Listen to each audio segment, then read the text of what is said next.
guys, I'm Dr. Kori Propst with the Diet Doc, and I'm here today with Dr. Jennifer Souders. She's the Diet Doc Medical Director. Welcome to the Diet Doc Life Mastery Podcast. Welcome, Jen. We can drop all the doctors now, right? We're not going to do a doctor off, huh? Yeah, no. Jen and Kori. That works just as well. We're jumping into another episode of the Motivational Mastery segment of the podcast. And Jen, I know that you just arrived home from a massive win, or wins, plural, at your last powerlifting meet. And I want to hear all about how that was for you, but really kind of want to drill down into, like, you're a significantly accomplished woman. But in this regard specifically, I want to know about what your process was like. How'd you get from A to B to C to D to standing on that podium with your trophies and medals? And because I think this is going to be really relevant for all of us who have significant goals that we're working towards. Oh, definitely. And I'll tell you, this was like a gnarly slog. Like, if you can imagine a junk pile in a wrecking yard with metal shards and stuff trying to climb this mountain, that's sort of what it felt like. It was probably the most humbling, the most challenging, and the most ultimately gratifying meet prep I've ever had. But it was a bugger. It was really tough. So you faced a lot of obstacles, it sounds like. Quite a lot. Okay. And yes, the outcome was good. The outcome could have been horrible. But it would not have mattered to me, because getting there to me meant I had a win over myself. Mm-hmm. And everything that happened along this journey. Mm-hmm. So I think I'd like to tell my journey.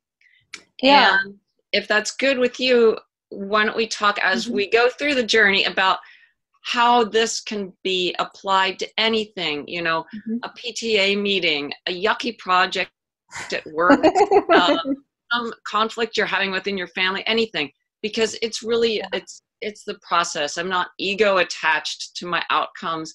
I could have done better than I did, but I'm very happy with what I accomplished. So I'm like, my brain pinged on, I could have done better than I did. And I think that that's a really important piece of this. You came away with a few massive wins, and yet you can very humbly say, like, I could have placed better. There were other things that I could have done that would have resulted in me, garnering these other accomplishments. And for people who need just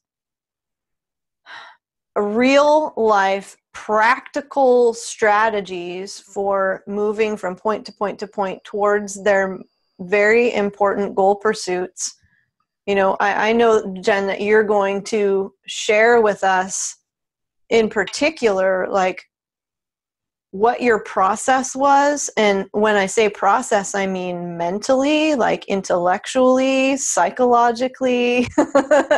Yeah. And in particular, too, just what your character was like, what your very deliberate and conscious approach was.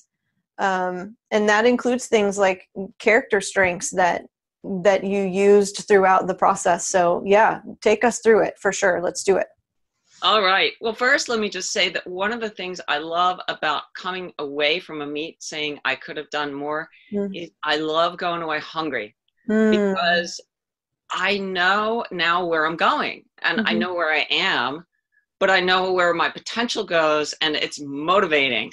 It gives you that fire in your belly to keep moving forward. And I think after people achieve a milestone, let's say you hit your goal weight, and you're dieting, or you go to a meet like this, or you have your wedding or any other large life event, there's always a risk of, like, a letdown, a post-event depression.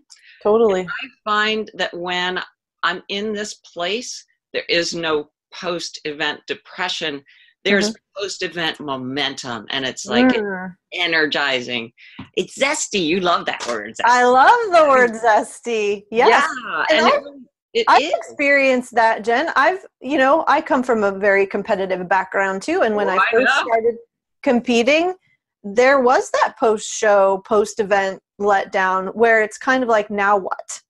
There's that question, now what?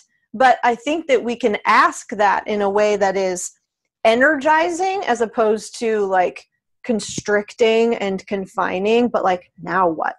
Because with every outcome, we have information that we can draw upon to set the next potential milestone. Absolutely. And that's what I like about this process, because it's one that if you take it with the right frame of mind, it fosters further personal growth. So let's start with my story. So I qualified for the Worlds this summer in late June, and it went well, and I wasn't really worried about like killing it at that meet, because what really you're aiming for is November, right? And I had a rough summer ahead. I know I was going to have a lot of coverage for patient care in the summer, which is draining, both cognitively and emotionally, as well as physically. So yeah, that's always a factor. And we had some unexpected, pretty nasty weather this summer. So it was very hot. And I think people are familiar right now. It's November 2018. Most people are aware of the wildfires in Southern California and mid-California. But we had that in the summer. And I mean, we had at that point the worst air quality in the world. Yeah. So, and I would walk outside and I had ash on my cars, and we don't have air conditioning here in Seattle. So your windows are open and your fans are on, and you're blowing ash in your house, and it's settling on everything, and you're breathing it, and you just feel ill, it's inflammatory. So with all that stuff, you definitely don't feel well in the summer, and there's sleep deprivation, but you just keep going. And I wound up ending the summer having lost weight, which is not my goal. My goal is to maintain weight. Okay. I'm like you, I'm where I need to be. And so I finished the summer thinking, wow, okay, I'm going to start having to gain some weight back. Yeah. So I was focusing on that, and now getting into the mindset, okay, it's late August, Worlds are mid-November. This is my time frame. Now, we've recovered from the meet in June, and now it's time. This is the push. We got this 2.5 months. And at the beginning like it was very methodical for you, Jen. It was just, here are the facts. Yeah. I could choose to look at this differently and be kind of pessimistic or angry about the environmental situation, but that's not going to help me. So what are the steps now that need to be taken? Right. The one thing I know is that you just have to show up every day.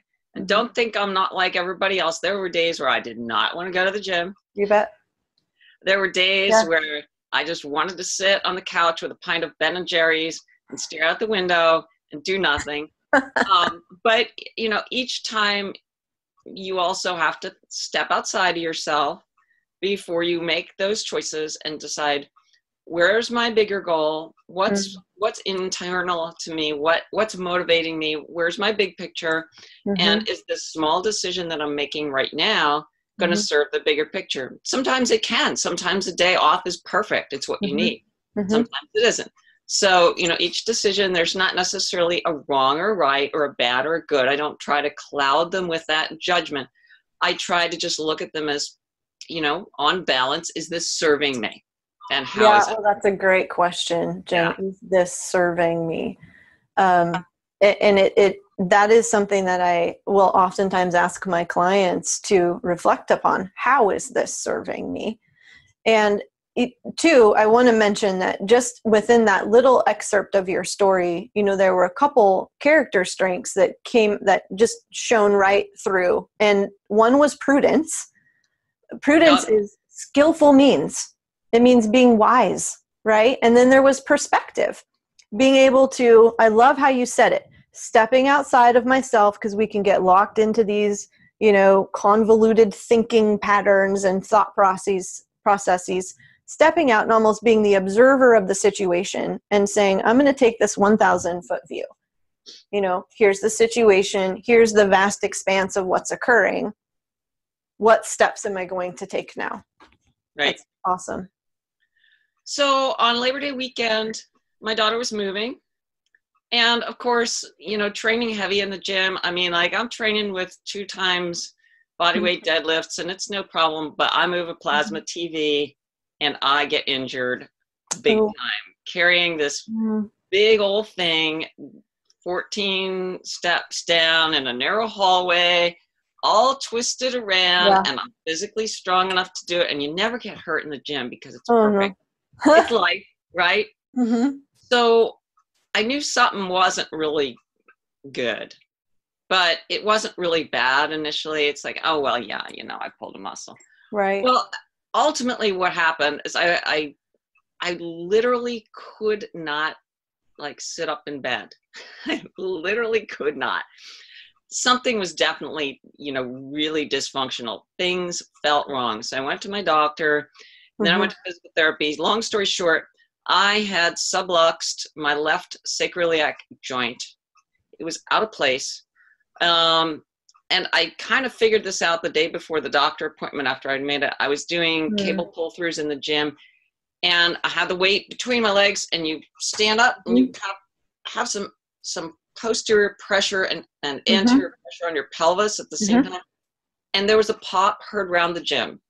Oh. When he went back in, and it was this gnarly, grindy, took the breath out of my body, turned white and start to sweat moments kind of thing. And half the people within a 6-foot distance of me stopped and looked, and they're like, Are you okay? Was that you? Where did that come from? Yeah, I think I need a minute. Oxygen! Vapors! Yeah. So, when I got diagnosed, finally, I went to PT. So I had reduced that, but then my entire glute on the left side was not working. Absolutely would not contract. So it was just all mucked up. And I had torn this muscle called the quadratus lumborum on the left, which connects your rib cage to the top of your pelvis. And it's the stabilizer that when you carry things in one hand, it helps keep the other side up. Right. So that was why I couldn't get out of bed in the morning. I didn't have a muscle that would keep that side up. So I had to literally roll. So it was torn, and it was so painful. Oh my gosh. It was horrible. I mean, it was really, truly, it only hurt to breathe because it's torn, connected to the ribs, right? Right. So during this time, Jen, if I can interrupt, you have this torn muscle. You can barely move. Were there thoughts like maybe Worlds isn't going to happen? Yes, there were. Absolutely. I would be an idiot if those thoughts did not cross my mind, because first things first, you have to take care of your health. If you don't have your health, you don't really have much of anything. And of course, continuing to injure it in training was an issue. So that was my first goal, sitting down with a physical therapist, was like, here's my situation.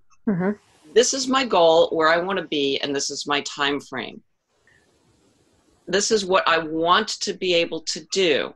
And I want to see if we can put a program together that's going to help me heal, and not only that, but move me towards these goals. And can you help me to adjust what I do in training so that we can continue to move forward, so that in 6 weeks when the registration form is due, I'm halfway here between where the injury is and where the contest is, and this is the point where we have to send in the registration. You're either gonna or you're not.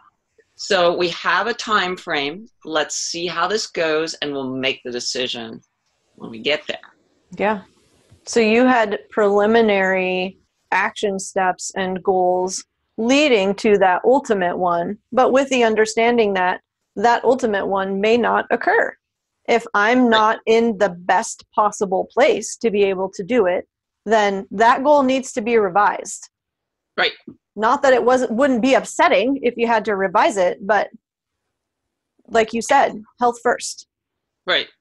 So yeah, I think it's an important kind of thing or concept to hit on and capitalize on is, let's come back to the values and the principles that are most important to us and that we're aligning with when we do have those moments where we're like, oh my gosh, like this may not happen. This is not ideal. Like, I don't want this to be happening right now. Those moments of just it can feel a little bit chaotic and upsetting. It's so valuable to be able to come back and ground ourselves in what's most important here. What are my values? Let's not necessarily change the goal yet, but let's assess what needs taken care of right now in these moments. Right. And then some creativity too, throwing in a little character strength.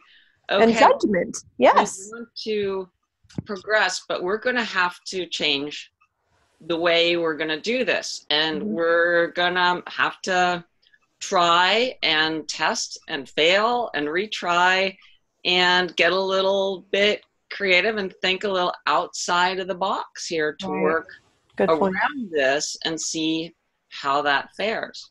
Good point. I imagine too, Jen, because I know you, that there was some humor thrown in there. Oh, there was. I mean, I looked at myself, and I remember in the summer, in June, I competed, and this was the most inspiring thing. I competed with a woman who was powerlifting. She was 90. 90 years old. And she was so awesome. And I looked at myself in the morning, and I'm like, I look like I'm about 150. And she looked amazing. And I remember just laughing at myself, like, this is what I would have the most negative mental image of 90 looking like getting up. Right. And then I'm thinking of this 90-year-old woman who's like, warming up with 155. Oh, man. Yeah. I thought, oh, man, is this just backwards or what? It was hilarious. I also visualized, those things that these charts you see like in junior high school, evolution, where you had a little monkey and that goes up to the guy carrying the spear walking up, right? Well, I was like the little monkey, and I'm looking at me going, I want to be the guy with the spear standing up right in the process here. But it wasn't happening right away. Yes. So, yeah. So no, I hear you just expressing too, Jen, that you use the strength of bravery. I mean, what you were doing was really brave.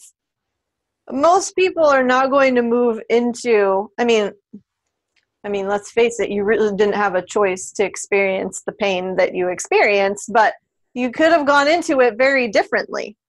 And it was pretty brave, you going to the physical therapist and saying, this goal is really important to me. How can we accelerate my healing process, if possible, which could mean a bit more pain, but how can we accelerate it so that, maybe I can do this? Bravery. Yeah.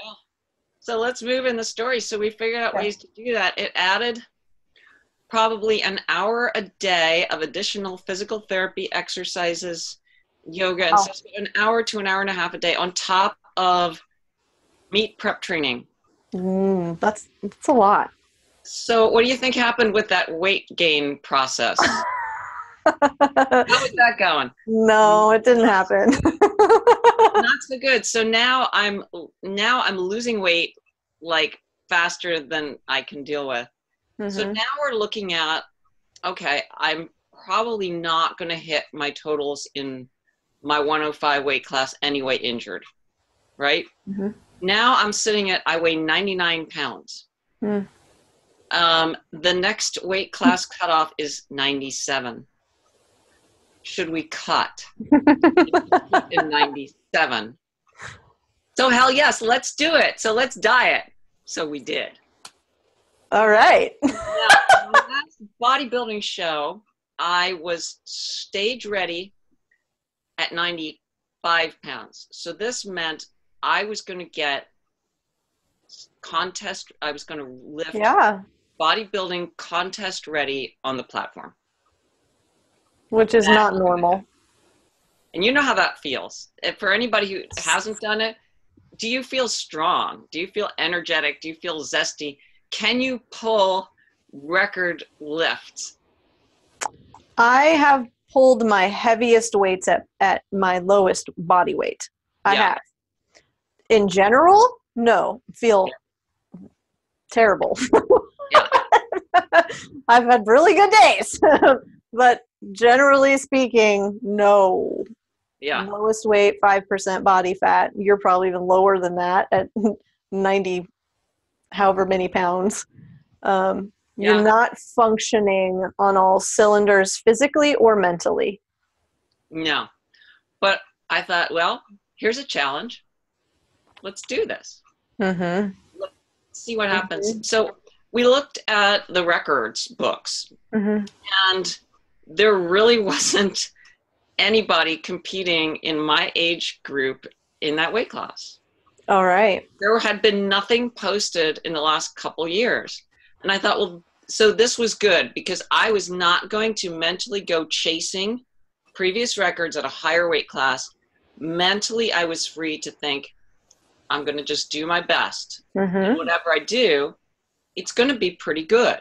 You weren't competing against other people at this point. You were competing with yourself. Right. Okay. Right. But I also knew that there wasn't going to probably be a lot of competition in that weight class, which would mentally keep me safe from being a yutz and deciding that I'm going to overextend myself. Pushing a little too hard. Hurt. Yeah. So it's a balance, which is why I said, yes, I could have done a lot more. But re-injuring myself was very foremost in my head all the time. The long game, which I think is something that most people forget about when they're in the heat of the competition or just the training leading up to that big event. Long game. Like, I want to be able to do this again and again and again and again, not just this one time. So if you had re-injured yourself, I mean, you're really just you're putting a cog in the wheel of the potential to be able to do it long term and have it be an enduring sport for you. Yeah. I hear gratitude in there too. Heck yeah. Tons of gratitude. Yeah. And we went through all the processes too. We started out. And when I say we, working real closely with my powerlifting coach, Kori Propst, and, we had a lot of sit-down sessions and a lot of let's talk about what's in your head right now sessions. So important. Realism checks. He kept me realistic and grounded. And so having that connection and, knowing my family was also concerned and things like that, having support from my bros in the gym, my coach, my family, and my friends was super important and necessary because it keeps you from being too much in your head. Yet at the same time, you need people to talk to so badly. You do when you're questioning a lot of things. You just really need to reach out and say, hey, listen, I just sort of need that support. Do you mind if I just talk to you about this? I know you don't get it, and I know it's boring for you, but somebody to talk to. That connection? Oh, it's so huge. And especially when you have somewhat of, because Luke, my cousin, the training director of the Diet Doc, he's pretty freaking amazing. I just have to say that. But no doubt, man, that guy is just amazing. Well, and he has this approach of, I want the best for you. Like, yeah, it'd be awesome if you could win, and then I look like a great trainer. I know a lot of trainers like that, Jen, and they're going to just push and push and push. But Luke has your best interests in mind. So I imagine that, there's a sense of trust, huge sense of trust, safety in having those sit-down sessions with him and being able to say, I got to get this out, poke holes in this theory of mine, if there are holes to be poked, and help me take the blinders off, so to speak. Yeah. And so one of the first things that became clear was with the injury I had, I could bench. I was unaffected. So the first thing, you know, after we got through like the immediate week or two of that intense healing, right away I knew, okay, I can go and I can bench. Yeah. Good.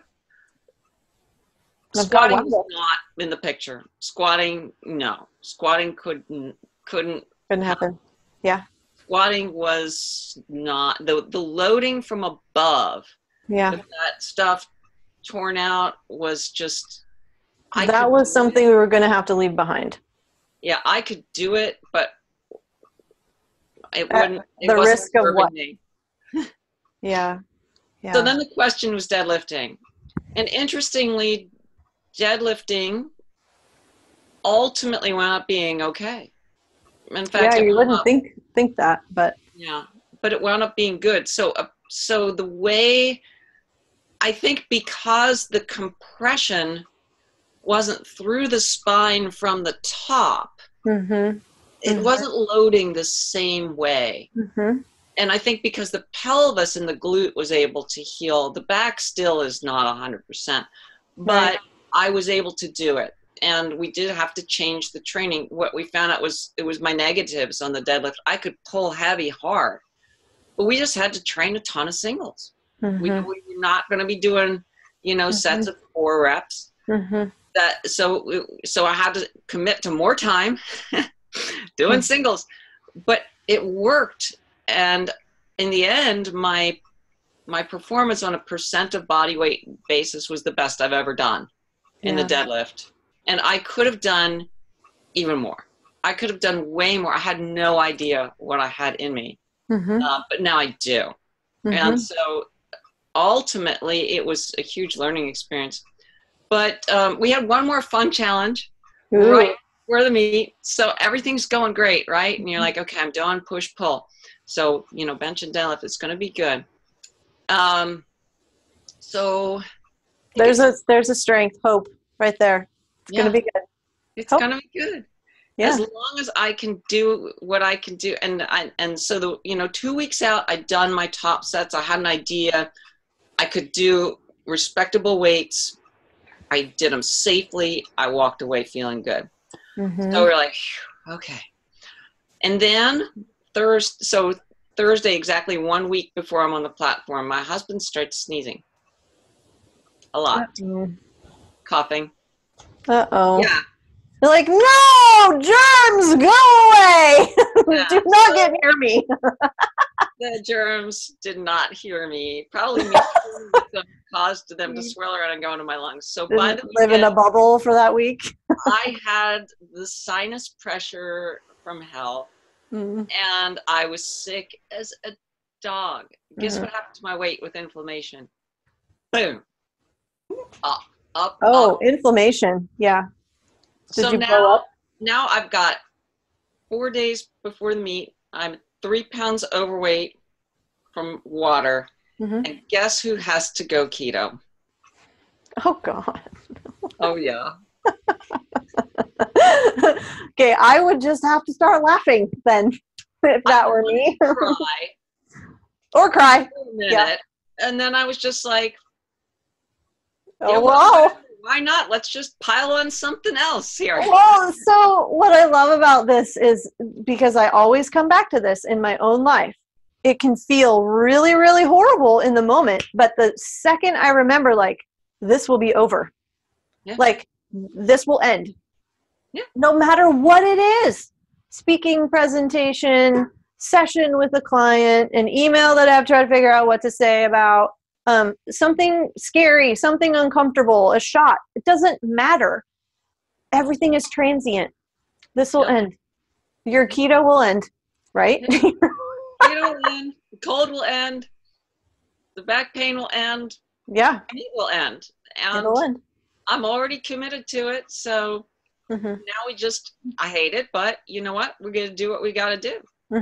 Because we're in this far. We're in up to our eyeballs. Yeah. The hair's going under. That's it. Going for it. So ultimately, it all worked out great. I just did what I needed to do. I didn't have to like it. Mm-hmm. Oh, great point. Yeah. Great point. I don't have to be comfortable. I don't Uh-uh. have to like it, but No. you chose it. I was that person on the airplane. I was sitting there thinking, oh, the people next to me, they just want to like have me in a biohazard suit. Where's the bubble for this woman? I know. So, Jen, I'm aware of the time and I really appreciate you coming onto the podcast. Is there, if you could, top two keys to a positive, energetic goal pursuit process, if you had to boil it down to two things for people, what would you say made the biggest difference for you? Let's talk about visualization. So first was what the Stoics call premeditatio malorum. I looked at everything that could go wrong.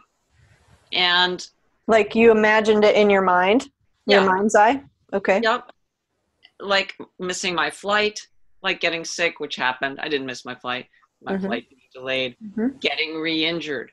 Having some piece of equipment not be allowed. How would I do without it? Not making weight. What would I do? Would I find it? I can't compete. Financially, what would I do if that happened? Everything. Lots of little micros. And that we talked about how that was part of the whole process from the time of the injury and even prior to that going forward. That was always something you weigh pluses and minuses. You don't expect the worst, but I plan for the worst so that when it happens, I'm not floored by it.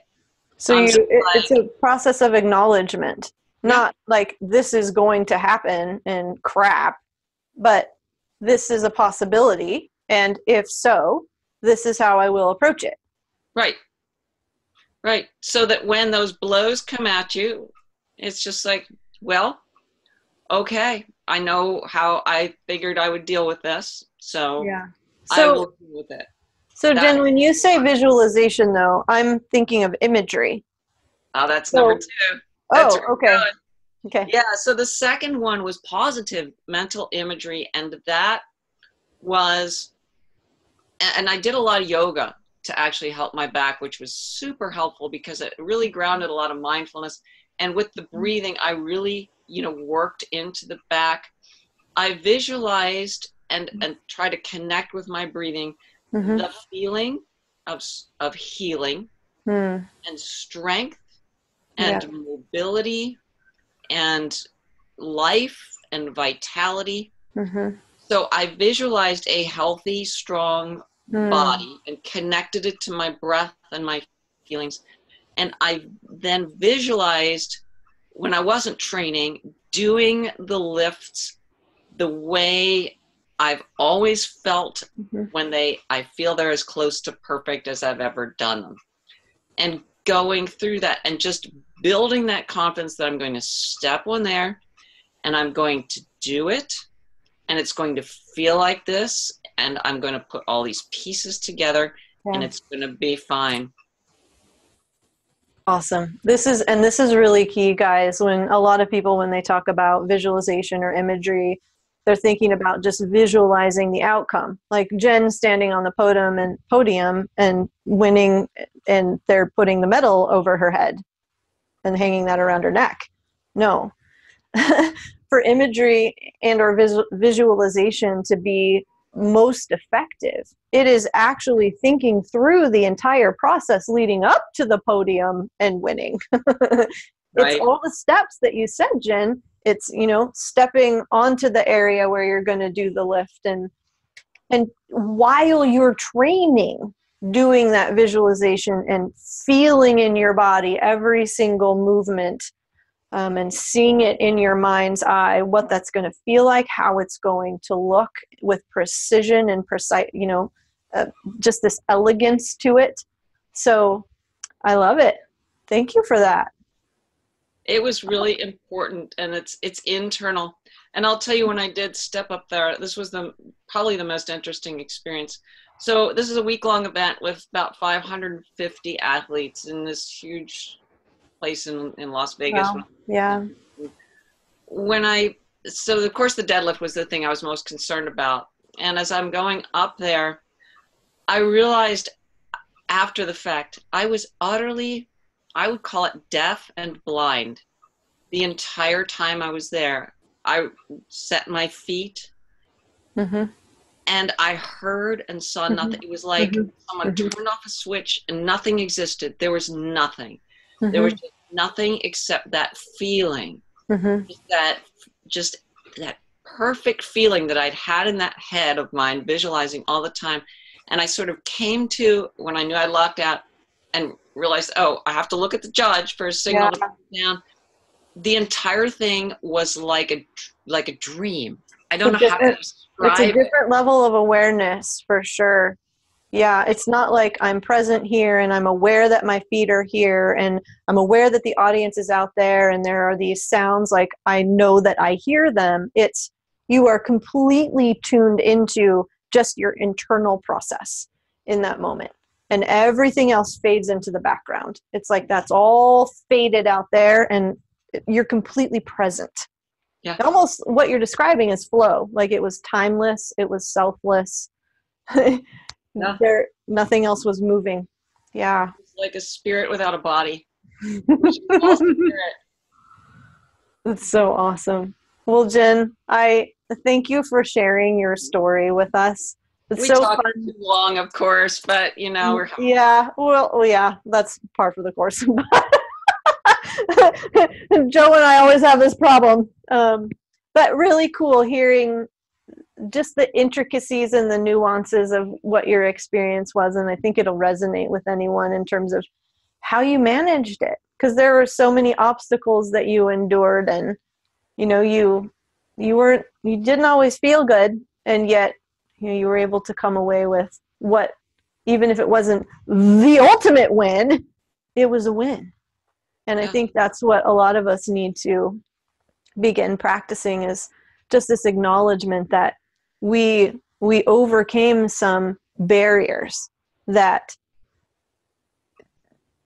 it will open up more opportunities for us to be a better person and be more grounded in the future. So, and that is the win. We win life that way. Yeah. And that's the game we're playing long term. Yeah. Thank you for that. All right, guys. Thank you for joining us on the Diet Doc Life Mastery podcast. If you would, for us, head over to iTunes or SoundCloud and rate and review us. That's how people find out about the podcast. So we would appreciate it. Thanks again, Jen. Thank you, Kori. It's been such a joy. Talk to you soon. Happy holidays. You too.